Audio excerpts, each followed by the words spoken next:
E rickshaw चालकों ने जिलाधिकारी कार्यालय पहुंचकर जोन में न बांटने की उठाई मांग, दिया ज्ञापन। आपको बताते चलें, गोरखपुर शहर के ई रिक्शा चालक आज जिलाधिकारी कार्यालय पहुंचे। उन्होंने जिलाधिकारी को ज्ञापन के माध्यम से मांग किया है कि अगर हम लोगों को यानी ई रिक्शा चालकों को जोन में बांटा जाएगा तो हम लोगों के लिए रोजी रोटी का संकट पैदा हो जाएगा।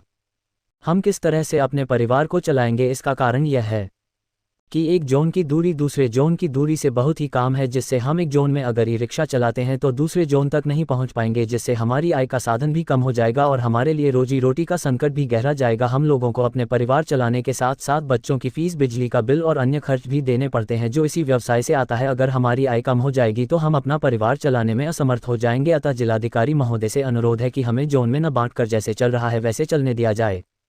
आइए सुनते हैं क्या कुछ कहें। मामला सर ये है कि हमारा जोन वार बंटवारा किया जा रहा है। बड़ी मुश्किल से तो हम लोग सारे जोन में चलने के बाद 500-700 रुपये बड़ी मुश्किल से कमा पाते हैं, और जब जोन में बंटने के बाद केवल एक जोन हमको मिलेगा।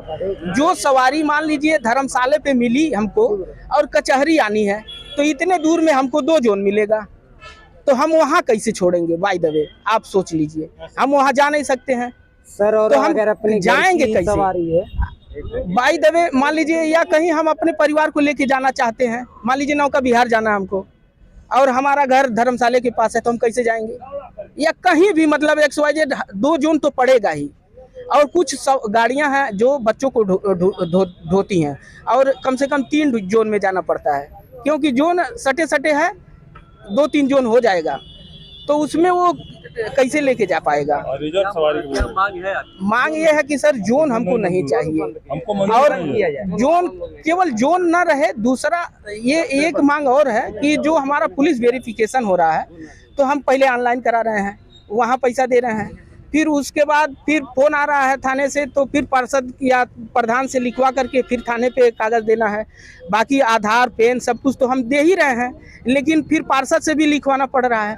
फिर पार्षद के अनुसार ही तो वो हमको मतलब सही है आदमी या गलत है, उसके हिसाब से हमको वहाँ से फिर मिलेगा चरित्र प्रमाण पत्र।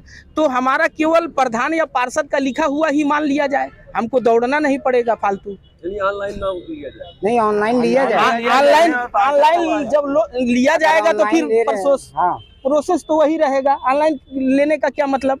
प्रधान का लिखा ही, प्रधान ही तो बता रहा है कि मतलब ये आदमी ठीक है और इसका चरित्र उत्तम है, और बाकी तो सारे रिकॉर्ड पुलिस विभाग के पास है हैं, कौन क्रिमिनल है कौन क्या है। मतलब ऐसा तो है नहीं कि प्रशासन के पास है नहीं, सबको जानती है प्रशासन, चोर उचक्को सबको जानती है। तो सारी परेशानी केवल ई रिक्शा वालों के लिए ही क्यों है?